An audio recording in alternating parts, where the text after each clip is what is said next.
Hello guys केनता अछो सभी आशा करछि आपन माने बहुत भरी अछो। आज देखमा ध्रुव राठीर वीडियो तो चलो देखमा बेसी किछि ना। नमस्कार दोस्तों, पिछले साल अप्रैल के महीने में रामनवमी के समय कुछ लोग पकड़े गए गौ हत्या करते हुए आगरा के शहर में।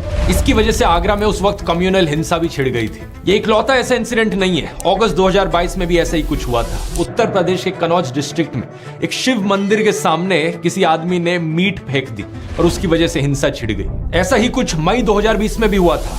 कोयम्बटूर मंदिर के सामने किसी ने मीट फेंक दी।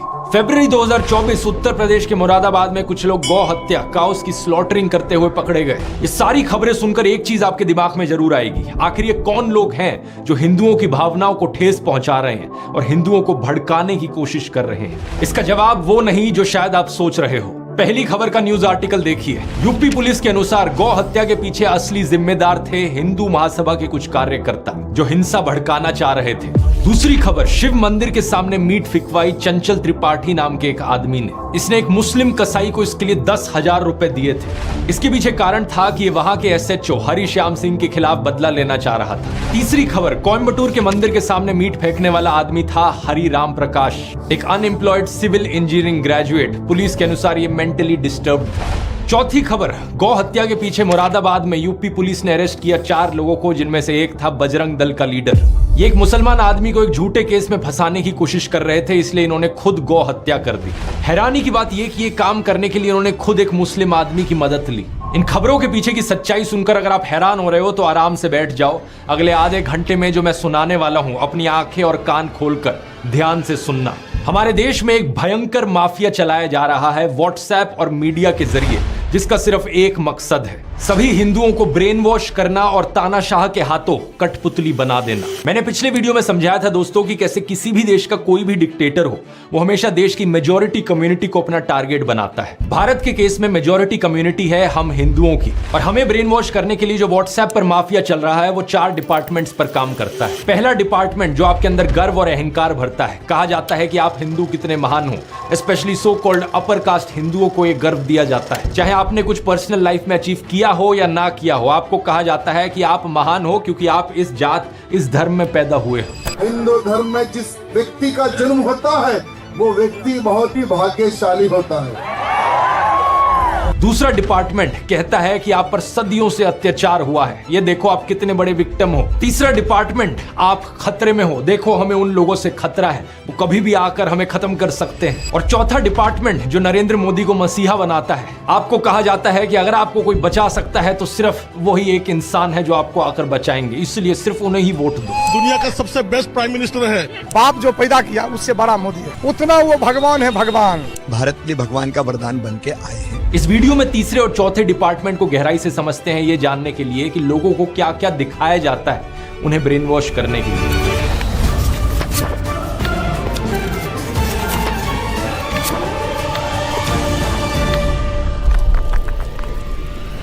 दुनिया भर पर नजर डालें दोस्तों तो डिक्टेटर्स कई देशों में देखे गए हैं, चाहे ये पाकिस्तान हो, जर्मनी हो, चिली हो या रवांडा हो, लेकिन सभी डिक्टेटर्स के द्वारा टारगेट हमेशा मेजॉरिटी कम्युनिटी को किया जाता है। पाकिस्तान के देश में सुन्नी मुस्लिम्स मेजॉरिटी में है, तो उन्हें ब्रेन वॉश करने के लिए झूठी खबरें फैलाई गई कि कैसे देश की बाकी माइनॉरिटीज उनके लिए खतरा बन रही हैं। हिंदू, क्रिश्चियन, सिख, शिया मुस्लिम्स, अहमदिया मुस्लिम्स या फिर सूफी मुस्लिम्स ही क्यों ना हो। 2021 में BBC ने वीडियो रिपोर्ट अपलोड करी थी जिसमें दिखाया गया कि पाकिस्तान की स्कूल की किताबों में कैसा नफरतखोर प्रोपेगेंडा मौजूद है, जिसके जरिए बच्चों के दिमाग में जहर डाला जाता है। उन्हें ये कहानियां सुनाई जाती हैं कि कैसे हिंदूज और सिख्स ने लाखों औरतों बच्चों को मार दिया।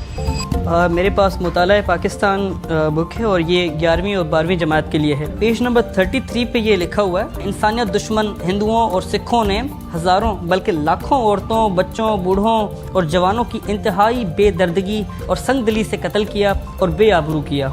और इतना ही नहीं, यहूदियों को भी इस्लाम का दुश्मन बताया जाता है। इसके अलावा इस 2016 की रिपोर्ट को देखो या फिर इस 2021 की रिपोर्ट को देखो, जिसमें बताया जा रहा है कि कैसे अहमदिया मुसलमानों के खिलाफ भी हेट स्पीच देखने को मिलती है पाकिस्तान में। इस सब नफरत का नतीजा ये हुआ है कि पाकिस्तान आज के दिन बहुत ही बुरी हालत में है। पिछले साल की वर्ल्ड बैंक रिपोर्ट देखो, 40% पाकिस्तानीज बिलो पॉवर्टी लाइन है। बेरोजगारी एक बहुत बड़ी मुसीबत बनी फिर रही है और कुछ ही दिन पहले IMF ने बताया कि पाकिस्तान में इस फिस्कल ईयर में नियरली 25% की इन्फ्लेशन देखी जाएगी। पाकिस्तान की मेजॉरिटी कम्युनिटी सुन्नी मुस्लिम्स को इस नफरत के जाल में फंसकर ब्रेन वॉश होकर क्या मिला? एक ऐसा देश जो रहने लायक नहीं है, जहां लॉ एंड ऑर्डर का कोई नामो निशान नहीं है। मेजॉरिटी कम्युनिटी के अंदर एक डर की भावना जगाने के लिए किस तरीके का खबरों के साथ खेल खेला जाता है, इसका एक अच्छा उदाहरण देखने को मिलता है आज से 100 साल पहले अमेरिका में। साल 1919 की बात है। वॉशिंगटन में एक 22 साल का ब्लैक क्रिमिनल कुछ लोगों पर हमला करता है और चोरी करता है। जिन लोगों पर हमला किया जाता है उनमें से एक स्कूल टीचर थी जो खुद एक ब्लैक औरत थी। इस इंसिडेंट को लेकर एक इंटरेस्टिंग बात यह है कि वॉशिंगटन के जो सारे अखबार थे उस वक्त के, वो या तो इस खबर को रिपोर्ट ही नहीं करते या फिर इसे पूरी तरीके से दबा देते। लेकिन 5 दिन बाद सेम शहर में सेम क्रिमिनल जब एक व्हाइट औरत पर हमला करता है तो सारे अखबारों की ये फ्रंट पेज खबर बन जाती है। इसकी वजह से अगले कई हफ्तों तक वॉशिंगटन में दंगे देखने को मिलते हैं ब्लैक्स और व्हाइट्स के बीच में। 39 लोगों को मारा जाता है और 150 से ज्यादा लोग जख्मी हो जाते हैं। जो एक्चुअल क्रिमिनल था इस केस में, उसका अरेस्ट सिर्फ 1 साल बाद ही देखने को मिलता है जब वो कोई एक नई चोरी करता है। वॉशिंगटन पोस्ट जो उस वक्त भी एक अखबार था, वो 100 साल बाद 2019 में उस इंसिडेंट को लेकर खेद जताता है। आर्टिकल में लिखता है कि उन्हें रिग्रेट है अपने रेशियल पास्ट को लेकर। आज दोस्तों ऐसी ही कहानियां हमारे देश में दोहराई जा रही हैं। कुछ महीने पहले आपने एक खबर सुनी होगी श्रद्धा वालकर की, एक हिंदू औरत जिसे बहुत ही बेरहमी से मार दिया गया उसके मुस्लिम बॉयफ्रेंड आफ्ताब अमीन पूनावाला के द्वारा। शॉकिंग बात यह थी कि इसमें इसकी बॉडी को काट कर फ्रिज में रखा था, लेकिन हमारे गोदी मीडिया ने इस एक इंसिडेंट का इस्तेमाल किया सभी मुसलमानों के खिलाफ नफरत फैलाने के लिए। इसकी वजह से national broadcasting and digital standards authority NBDSA ने 50,000 रुपए का फाइन लगा दिया मुकेश अंबानी के चैनल न्यूज 18 पर। 4 शोज जिन्हें एंकर किया गया था अमीश देवगन और अमन चोपड़ा के द्वारा, इन्होंने नफरत फैलाई थी। 1 लाख रुपए का फाइन टाइम्स नाउ नव भारत पर भी लगाया गया इसी चीज को लेकर। इस इंसिडेंट का इस्तेमाल करके सोशल मीडिया पर भी भरपूर तरीके से नफरत फैलाई गई। एक गोदी इन्फ्लुएंसर ने बॉलीवुड एक्ट्रेस सोनाक्षी सिन्हा की फोटो अपलोड करी उनके मुस्लिम दोस्त के साथ। श्रद्धा की खबर को देखते हुए शत्रुघ्न सिन्हा ने दहेज की लिस्ट से फ्रिज को हटा लिया है। सुदर्शन न्यूज ने एक प्रोग्राम चलाया जिसकी हेडलाइन थी मेरा अब्दुल ऐसा नहीं है की हकीकत। एक और गोदी इन्फ्लुएंसर ने ट्विटर पर पोस्ट किया आपका अब्दुल भी वैसा ही है। जी न्यूज ने ट्वीट करके प्रोग्राम चलाया मेरा अब्दुल वैसा नहीं है वालों के लिए सबसे बड़ा सबक है ये केस। और ऑफ कोर्स व्हाट्सएप माफिया ने भी अब्दुल शब्द का इस्तेमाल करके बहुत सारे जहरीले मैसेजेस फैलाए। ये सारे पोस्ट और मैसेजेस सिर्फ एक चीज साबित करना चाहते हैं कि हर एक मुसलमान आदमी एक पोटेंशियल खूनी है। अब्दुल शब्द का प्रयोग यहाँ पर सभी मुसलमानों को डिनोट करने के लिए किया जा रहा था। कुछ ही दिन पहले एक और ऐसी खबर आई कर्नाटका से, जहां पर एक मुस्लिम आदमी फयाज ने एक हिंदू लड़की नेहा को मार दिया। एक बार फिर से ये सारे गोदी इन्फ्लुएंसर्स और व्हाट्सएप माफिया को चलाने वाले एक्टिवेट हो गए और सभी मुसलमानों के खिलाफ नफरत उगलने लग गए। मकसद सिर्फ एक, हिंदुओं को ब्रेन वॉश करो और हिंदुओं के अंदर डर बिठाओ कि हिंदू खतरे में है और हमें अगर इस खतरे से बाहर निकलना है तो मोदी को वोट देना होगा। अब जिन लोगों को ब्रेन वॉश ऑलरेडी किया जा चुका है उन्हें इस चीज में कुछ भी गलत नहीं लगेगा। वो कहेंगे क्या गलत है इसमें, ये मर्डर यहाँ पर हुआ, मुसलमान ने किया, ये सारे मुसलमान ऐसे ही होते हैं। उन्हें अगर आप बोलने की कोशिश करोगे तो सिर्फ 1-2 इंसिडेंट्स है, वो आपको 10 ऐसे इंसिडेंट्स गिना देंगे। शारदा आफ्ताब, नेहा फयाज, साक्षी साहिल खान, निकिता तौसीफ, अरशद प्रभा, अंकिता शाहरुख, रितिका सईद, मानसी दीक्षित, मुजम्मिल, इन सभी केसेस की लिस्ट सुनाने के बाद ये आपसे कहेंगे ये देखो कहा था ना मैंने, ये सारे मुसलमान ऐसे ही होते हैं, ये सारे के सारे पोटेंशियली खूनी होते हैं। क्या है इसके पीछे का सच, इस खबर को देखो। श्रद्धा वालकर के केस के 2 हफ्ते बाद एक और केस हुआ था पांडव नगर में। अंजन दास नाम के एक आदमी को उनकी पत्नी पूनम के द्वारा मार दिया गया और श्रद्धा के केस की तरह उसकी भी बॉडी को काट कर फ्रिज में स्टोर किया गया। इतना ही नहीं, इसके 3 महीने बाद इस खबर को देखिए। नजफगढ़ के पास मित्राऊ गांव में साहिल गहलोत ने अपनी live in partner Nikki Yadav को मार दिया। मारने के बाद उसकी बॉडी को अपने ढाबा में फ्रिज में रखा। सेम दिन उसने एक शादी भी कर ली। इन दोनों केसेस की डिटेल्स बिल्कुल वही श्रद्धा आफ्ताब केस वाली डिटेल्स है। सिर्फ एक फर्क है, इन दोनों केसेस में कोई हिंदू मुस्लिम का एंगल नहीं है जैसा उस वाले में है। इसलिए आपने इन खबरों के बारे में कहीं सुना ही नहीं होगा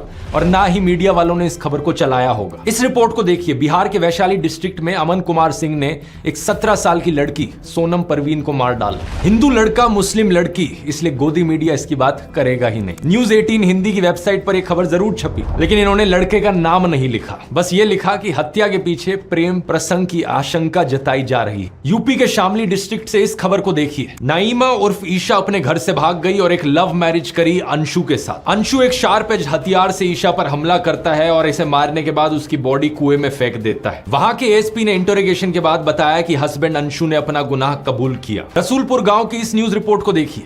20 साल की गुलनाज खातून को जिंदा जला दिया गया एक आदमी और उसके दोस्तों के द्वारा, क्योंकि उसने मैरिज प्रपोजल रिफ्यूज कर दिया था। यहाँ अक्यूज्ड कौन था? सतीश कुमार राय। पिछले साल जब साक्षी और साहिल खान की खबर मीडिया में फैलाई जा रही थी तो उससे कुछ दिन पहले एक और वैसा ही इंसिडेंट हुआ था। बिहार का एक लेबरर रामानुज साहू सूरत गया अपने परिवार से मिलने। उसका अपनी पत्नी रेखा के साथ झगड़ा हुआ और उसने रेखा पर 10 बार चाकू से वार किया। जब उसकी 19 साल की बेटी ने अपनी मां को बचाने की कोशिश करी तो उसने उसे भी मार डाला। नजफगढ़ की इस खबर को देखिए। विपुल सिंह नाम का आदमी खुले में धमकी देता है कि वो मुसलमान औरतों को मोलेस्ट करेगा और मारेगा। दिल्ली पुलिस और एनसीडब्ल्यू ने इस पर कॉग्निसेंस भी लिया। या फिर 5 महीने पहले की कर्नाटका की इस रिपोर्ट को देखिए। 39 साल का आदमी प्रवीण अरुण, इसने अपनी 21 साल की एयर होस्टेस कोलीग आयनाज के साथ दोस्ती करी। जब आयनाज ने इससे कम्युनिकेट करना बंद कर दिया, ये उसके घर में गया और उसे मार डाला। और इसके बाद इसने उसकी मां को भी मार डाला, उसकी बड़ी बहन को भी मार दिया और उसके छोटे भाई 14 साल के उसको भी मार दिया। फिर से हिंदू आदमी है, मुस्लिम औरत है, तो गोदी मीडिया इसकी बात नहीं करेगा, ना ही आपको व्हाट्सएप पर सुनने को मिलेगी। 20 दिन पहले की इस खबर को देख लीजिए। 26 साल की रुखसार उर्फ रिया को उसके लिव इन पार्टनर ने मार डाला और उसकी बॉडी को एक कबर्ड में स्टफ कर दिया। अक्यूज्ड कौन था? विपुल टेलर नाम का आदमी। जब दैनिक जागरण में एक खबर छपी तो इन्होंने लड़की का नाम कहीं मेंशन नहीं किया अपने आर्टिकल में।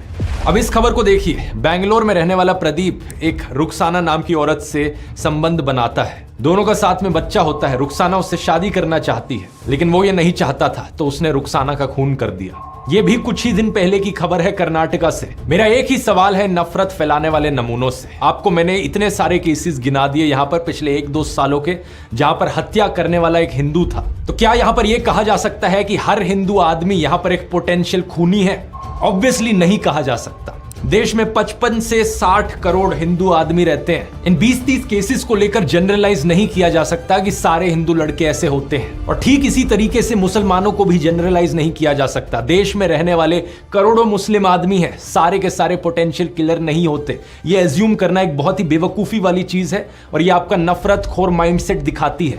अगर आपको ऐसा लगता है तो बड़े अफसोस की बात है, मुझे कहना पड़ रहा है कि आपका ब्रेन वॉश हो चुका है। एनसीआरबी की रिपोर्ट क्राइम इन इंडिया 2022 के अनुसार देश में 4.5 लाख क्राइम्स हुए हैं औरतों के खिलाफ इस 2022 के साल में। इन 4.5 लाख क्राइम्स में से 28,522 एफआईआर दर्ज कराई गई मर्डर की, जिनमें से 8,125 फीमेल्स थी। अब एक साल में अगर 8,000 से ज्यादा मर्डर के केसेस हो रहे हैं जहां पर औरतों को मारा जा रहा है, तो ऑब्वियस सी बात है इनमें से कुछ मर्डर्स ऐसे होंगे जो एक मुसलमान आदमी ने किए होंगे, कुछ ऐसे होंगे जो एक हिंदू आदमी ने किए होंगे।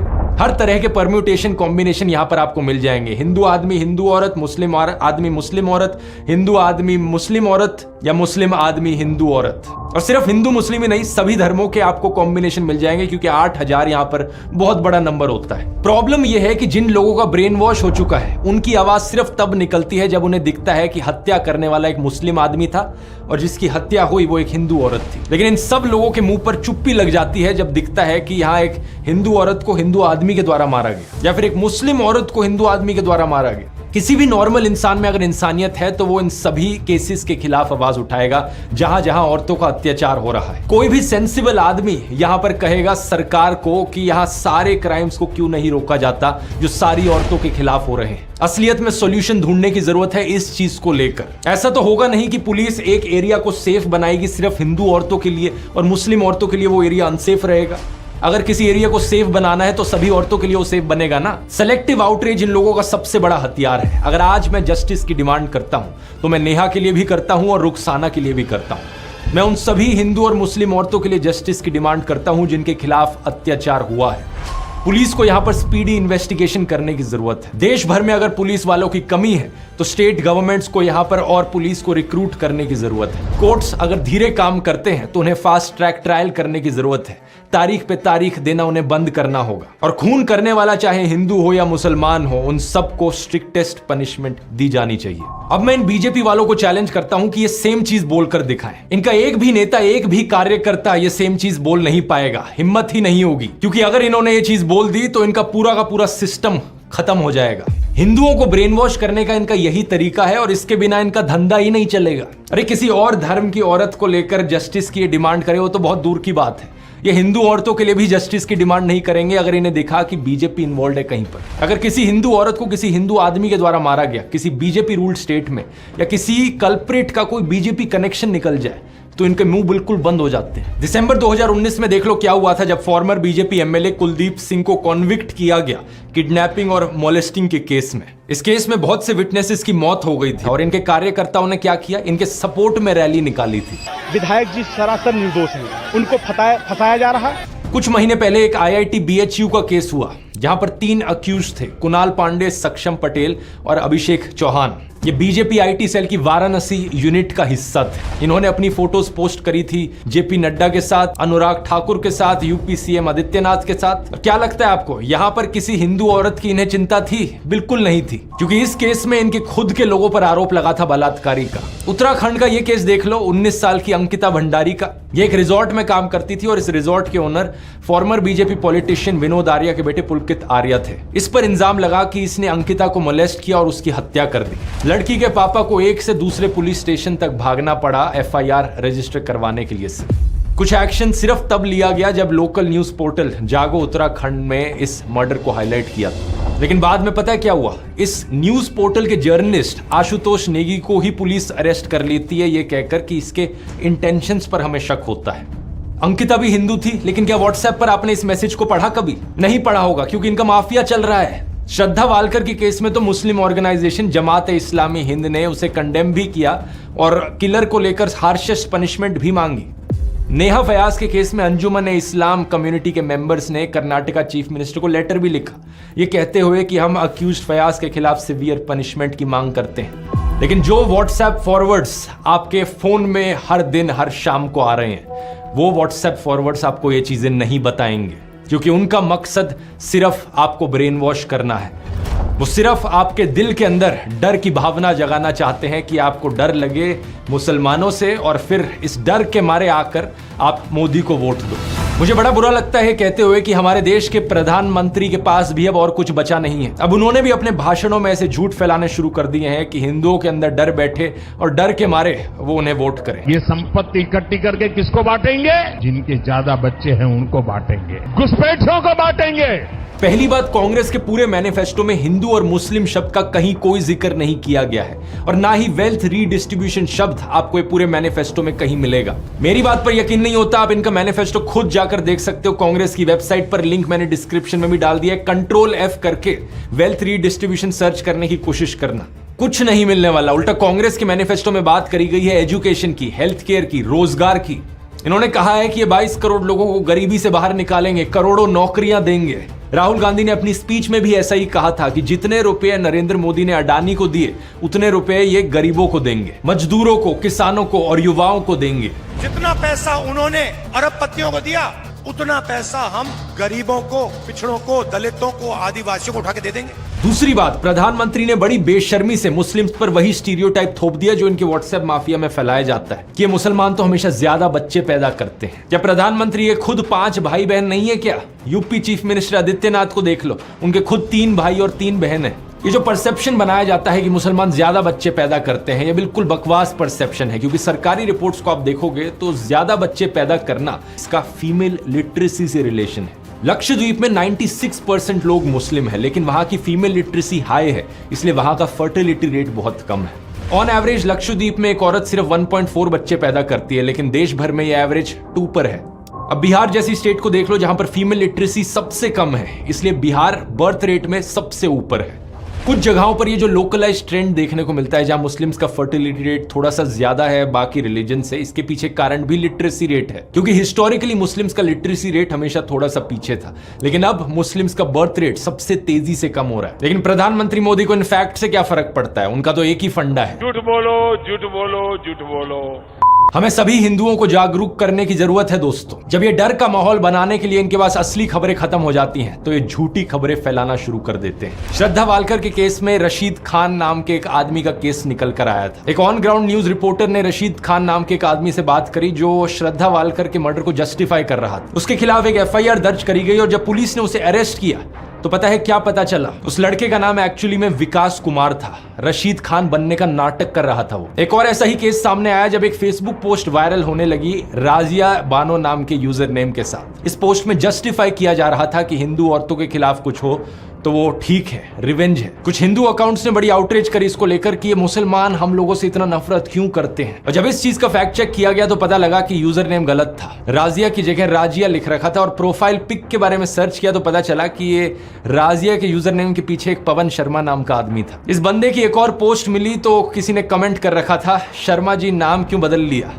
तो उस आदमी ने लाफिंग इमोजीज के साथ रिप्लाई किया, पवन भाई अब मुल्ली बनोगे क्या, सॉरी मुल्ला। और इसने रिप्लाई किया, just wait and watch dear. कुछ लोग नफरत के पागलपन में इतने अंधे हो गए हैं कि ये खुद से नफरत की खबरें फैलाते हैं ताकि इल्जाम वहां मुसलमानों पर डाला जा सके, उनकी इमेज को बदनाम किया जा सके। वीडियो के शुरू में मैंने आपको ऐसे ही कुछ किस्से सुनाए थे जहां पर बजरंग दल और हिंदू महासभा के मेंबर्स ने जाकर गौ हत्या करी, और वो भी इसलिए ताकि किसी मुसलमान पर इल्जाम डाला जा सके कहकर कि ये देखो ये मुसलमान लोग हैं जो हमारी गौ माता की हत्या करते हैं। यहां पर एक बहुत बहुत बड़ा खेल खेला जा रहा है दोस्तों। झूठी खबरें कितनी ज्यादा फैलाई जा रही हैं आप यकीन नहीं करोगे। एक यूजर अभिषेक कुमार अपने आप को मोदी का परिवार कहते हैं, ये वीडियो शेयर करते हैं जहां पर कुछ लड़कियां एक आदमी के पीछे भागकर उसे डंडों से मार रही हैं। लिखा जाता है, वीडियो कहां से है ये पता नहीं, लेकिन ये देखकर बहुत अच्छा लगा कि हिंदू बेटियों ने लव जिहादियों को सबक सिखाना शुरू कर दिया है। अगर सर्च करके देखोगे वीडियो कहां से है, उत्तर प्रदेश का ये इंसिडेंट है 2018 का, और जिस आदमी को मारा जा रहा है उसका नाम है कपिल चौहान, क्योंकि वो लड़कियों को छेड़ा करता था। बात यहाँ पर ये नहीं है कि मुस्लिम ईव टीजर्स नहीं हो सकते, बिल्कुल हो सकते हैं। ऐसे भी मुस्लिम होंगे जो अपनी आइडेंटिटी हिंदू नामों के पीछे छुपा कर रखते हैं और हिंदू लड़कियों को ट्रैप करने की कोशिश करते हैं। जैसे कि जुलाई 2022 का केस यूपी के आजमगढ़ में, ऐसे भी मुस्लिम्स हैं जिन्होंने हिंदू मंदिरों के सामने कुछ गलत किया है, जैसे कि ये वेस्ट बंगाल टेम्पल का केस जहां पर एक मुस्लिम आदमी ने उसके सामने पेशाब कर दिया था।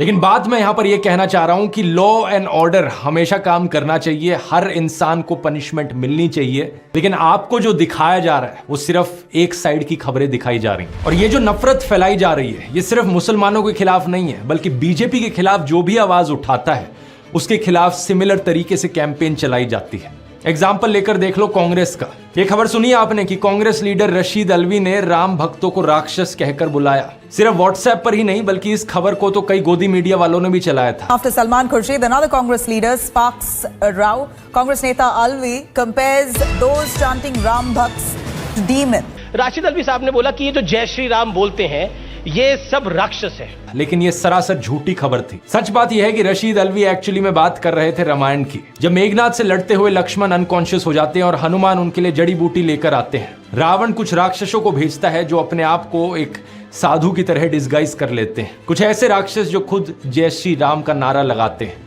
यही चीज उनके द्वारा कही जा रही थी कि ये कुछ लोग जो राम का नाम ले रहे हैं ये असल में राक्षस हैं साधुओं के फेज में।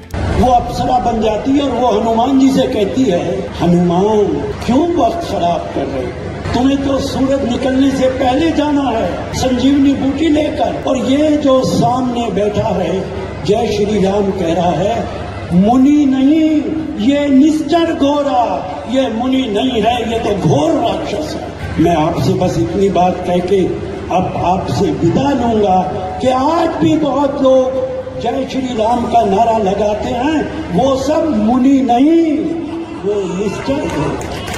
बीजेपी वाले ये बात जानते थे, लेकिन जानबूझ के इनकी स्टेटमेंट को क्लिप किया गया ये दिखाने के लिए कि कांग्रेस मुसलमानों के साथ है, हिंदुओं के खिलाफ बोलती है। रवीश कुमार के साथ भी ये चीज अक्सर करी जाती है। दिल्ली में जब दंगे भड़के थे, शाहरुख नाम के एक आदमी ने गोलियां चलाई थी। व्हाट्सएप पर एक क्लिप काट कर डाली जाती है जिसके ऊपर नीचे कैप्शन लिखा जाता है, आतंकी शाहरुख को बचाने के लिए रवीश ने बताया उसे ब्राह्मण अनुराग मिश्रा। जो ओरिजिनल अनएडिटेड वीडियो है वहां पर रवीश कुमार कह रहे हैं अभी भी जरूरत है कि पुलिस इसकी पहचान को लेकर दोबारा बोले। पुलिस साफ कहती है कि शाहरुख है, मगर आप सोशल मीडिया में देखिए अनुराग मिश्रा बताया जा रहा है। अभी भी जरूरत है कि पुलिस इसकी पहचान को लेकर दोबारा बोले। इसके बाद एक एनडीटीवी रिपोर्टर खुद पुलिस से बात करते हैं और कंफर्म करते हैं कि इस आदमी का नाम शाहरुख ही है। नाम को लेकर कोई स्पष्टीकरण आया है कि नाम क्या है? तो शाहरुख नाम है उसका। एक और झूठ फैलाया जाता है कि रवीश कुमार कभी कश्मीरी पंडितों की बात नहीं करेंगे, जबकि उन्होंने कई बार एपिसोड्स बनाए हैं कश्मीरी पंडित पर, 12 साल पहले से लेकर एज रिसेंट एज 3 महीने पहले। लेकिन क्या फर्क पड़ता है, व्हाट्सएप पर जब लोगों को ब्रेन वॉश करना है तो उसके लिए कुछ भी बोल दो। एक और एक्यूजेशन जो इनके खिलाफ उठाई जाती है कि ये कभी कांग्रेस के खिलाफ नहीं बोलते, लेकिन 2014 से पहले की इनकी ये क्लिप देखो, कई रिपोर्ट्स मिल जाएंगी जब ये मनमोहन सिंह की सरकार के खिलाफ आवाज उठा रहे हैं। पिछले अगस्त में अयाज झांसवी के शेर से जवाब दिया था, तब कोयला घोटाले के आरोपों की आंच उनकी सरकार पर आ रही थी। 7 महीने बाद मनमोहन सिंह ने उन सवालों का जवाब दिया या अपनी आबरू के लिए खामोशी तोड़ी है। एस्बेस्टस के इसी तरह के हजारों कमरे गांव की जमीन पर बना दिए गए और मजदूरों को बोरी में आलू की तरह इनमें ठूंस कर रख दिया गया। अब मेरे खिलाफ भी ये लोग ऐसे ही झूठ फैलाते हैं। इस व्हाट्सएप मैसेज को देखो, पता नहीं कितनी बार इन्होंने इस व्हाट्सएप मैसेज को अपने ग्रुप्स पे बार बार फॉरवर्ड किया है। लिखते हैं कि मैं एक हिंदू ही नहीं हूं, मेरा नाम ध्रुव राठी नहीं है, मेरा असली नाम है बदरू रशीद। और इतना ही नहीं, इन्होंने मेरी वाइफ यूली को भी पाकिस्तानी बना दिया। अब नीचे देखो क्या क्या बकवास लिख रखी है कि यहाँ पे पाकिस्तानी आर्मी का कनेक्शन है, ISI है, अमेरिका है, दाऊद इब्राहिम का कनेक्शन है। क्या बकवास लिखते हैं, मुझे सुनकर हंसी आती है, आपको भी हंसी आ रही होगी, लेकिन इसके पीछे का एजेंडा देखो क्या है। जो भी बीजेपी के खिलाफ बोलने की कोशिश करता है उसे किसी ना किसी तरीके से मुसलमान बना दो, पाकिस्तानी बना दो, क्योंकि जो ओवरऑल गेम यहाँ पर खेला जा रहा है वो यही है कि हिंदुओं के अंदर डर बैठाना है। और जो भी इनके खिलाफ बोले, अगर कोई वो हिंदू बोल दे ना इनके खिलाफ, तो वो हिंदू हो ही नहीं सकता। ये अपने फॉलोअर्स को, अपने ब्रेन वॉश लोगों को यही दिखाना चाहते हैं कि जो भी वहां से आवाज उठा रहा है इनके खिलाफ वो हिंदू नहीं है, वो सिर्फ मुस्लिम लोग हैं। जो झूठ ये फैलाते हैं उसे ये डबल चेक भी नहीं करते। एक ये मैसेज था इनका जो फैलाया जा रहा था, अभी कुछ दिन पहले एक ये दूसरा मैसेज है इनका जो ये फैला रहे हैं। इस ट्वीट को देखो, इसके अनुसार तो मेरे फादर इन लॉ है एक्चुअली में पाकिस्तानी सिटीजन, यानी कि यूली के पापा। फिर लिखते हैं कि यूली इकलौती बेटी है उनकी। ये चीज भी झूठ है। अगर इन्होंने मेरे व्लॉग्स देखे होते तो इन्हें पता होता कि वो इकलौती नहीं है। मतलब कुछ बिलीवेबल तो हो जो कह रहे हो, लेकिन अनफॉर्चुनेट चीज ये है कि जो लोग ब्रेन वॉश्ड हो चुके हैं इनके माफिया के अंडर आकर, उन्हें इससे फर्क ही नहीं पड़ता। ये एक लॉजिकल सेंसिबल दिखने वाली झूठी कहानियां क्यों बनाने में टाइम वेस्ट करें, जब इनके जो लोग व्हाट्सएप मैसेजेस पढ़ रहे हैं वो इन बेसर पैर की झूठी कहानियों से ही कन्विंस्ड हो जा रहे हैं। व्हाट्सएप माफिया का तीसरा डिपार्टमेंट कुछ इस तरीके से लोगों के अंदर डर बिठाता है कि उनकी सोचने समझने की शक्ति बिल्कुल स्विच ऑफ हो जाती है। इसलिए बहुत जरूरी है लोगों को जागरूक करना इस चीज के बारे में, स्पेशली हिंदू लोगों को जागरूक करना, क्योंकि अगर किसी को सबसे ज्यादा बेवकूफ बनाया जा रहा है यहाँ पर, तो वो हम हिंदुओं को बनाया जा रहा है। इस माफिया के 2 और डिपार्टमेंट्स बचते हैं। आने वाले वीडियोस में उनको भी गहराई से समझेंगे, लेकिन तब तक काम रुकना नहीं चाहिए। हमारा ये संघर्ष देश के संविधान को बचाने के लिए है, देश के लोकतंत्र को बचाने के लिए। और अगर आप उन लोगों में से हो जिन्हें अभी भी लगता है कि नहीं देश में सब ठीक चल रहा है, देश में कोई तानाशाही नहीं है, तो जरा कुछ दिन पहले की इस खबर को देख लो जरा। सूरत की लोकसभा सीट पर क्या हुआ, कांग्रेस के कैंडिडेट को डिस्क्वालीफाई कर दिया गया और वहां बाकी 8 कैंडिडेट्स ने किसी ना किसी बहाने से विड्रॉ कर लिया, यानी कि इलेक्शन होने से पहले ही बीजेपी ने यह सीट जीत ली। इमेजिन कर सकते हो दोस्तों, लाखों लोग जो सूरत में रहते हैं उनका लोकतांत्रिक अधिकार उनसे इस तरीके से छीन लिया गया। इतना ही नहीं, अरुणाचल प्रदेश में भी ऐसा ही कुछ हुआ। बीजेपी ने 10 सीटें ऑलरेडी जीत ली वहां पर इलेक्शन होने से पहले ही। और इस खबर को देखो, जहां पर दिल्ली में वो चुनाव हारने वाले थे उन्होंने इलेक्शन ही नहीं होने दी एमसीडी की। इससे पहले चंडीगढ़ की इलेक्शन में सीधा सीधा फ्रॉड करने की कोशिश करी गई थी बीजेपी को जिताने के लिए। मतलब समझ रहे हो आप इस सबका दोस्तों, जो पहले चंडीगढ़ में हुआ, जो आज सूरत में हुआ, वो कल पूरे हिंदुस्तान में होगा अगर इन्हें इसी तरीके से जीतने दिया गया तो। 1 नेशन 1 इलेक्शन तो सिर्फ दिखावे का फंडा लगता है। अगर देश इसी तरीके से आगे बढ़ता रहा तो यहाँ पर जल्द ही 1 नेशन 0 इलेक्शन होगी। चुनाव होने से पहले ही बीजेपी के कैंडिडेट्स जीतते जाएंगे। क्या आप ऐसा देश देखना चाहते हो जहां पर इलेक्शन के कोई मायने ही ना रह जाएं? इस चुनाव में दोस्तों हमें अपनी पूरी जी जान लगानी होगी देश के लोकतंत्र को बचाने के लिए। मैंने तो अपना पूरा करियर यहां दांव पर लगा दिया है, क्योंकि मैं चुप नहीं बैठ सकता। मैं देश को ऐसी हालत में गिरते नहीं देख सकता। इसलिए मैं बार बार कह रहा हूं, अपनी आवाज उठाओ, क्योंकि शायद दोबारा कभी मौका ना मिले। 3 स्टेप्स मैं आपको दोबारा से बताना चाहूंगा। स्टेप 1, मेरे व्हाट्सएप चैनल को जाकर ज्वाइन करो। इसका लिंक इस QR कोड में मिल जाएगा, या लिंक डिस्क्रिप्शन में भी है। अगर ये लिंक आपके लिए खुल नहीं रहा तो व्हाट्सएप ऐप को अपडेट करो अपने फोन पर। चैनल ज्वाइन करने के बाद बेल आइकन दबाओ नोटिफिकेशन का। हमारा मिशन है 100 करोड़। हम व्हाट्सएप पर एक ऐसी आंधी लेकर आएंगे सच की कि इनका ये पूरा व्हाट्सएप माफिया दब जाएगा। स्टेप 2, वोट करना मत भूलना। वोट करना बहुत बहुत जरूरी है। अपने परिवार में, अपने दोस्तों तक ये चीजें पहुंचाओ। और स्टेप 3, जितना आप अपने आसपास के लोगों को जागरूक कर सकते हो करो। वीडियोस बना के करो, या घरों से बाहर निकलो, गांव में जाओ, मोहल्लों में जाओ, सड़कों पर घूमो, लोगों तक ये संदेश पहुंचाओ कि देश कितना खतरे में है। मुझे नहीं पता अंत में हमारी ये कोशिश सफल होगी या नहीं, लेकिन एक बात जरूर पता है मुझे, मैं अपने आप पर हमेशा गर्व करूंगा कि मैं चुप नहीं बैठा रहा। मैंने अपनी तरफ से पूरी कोशिश करी, आखिरी दम तक कोशिश करी। जय हिंद।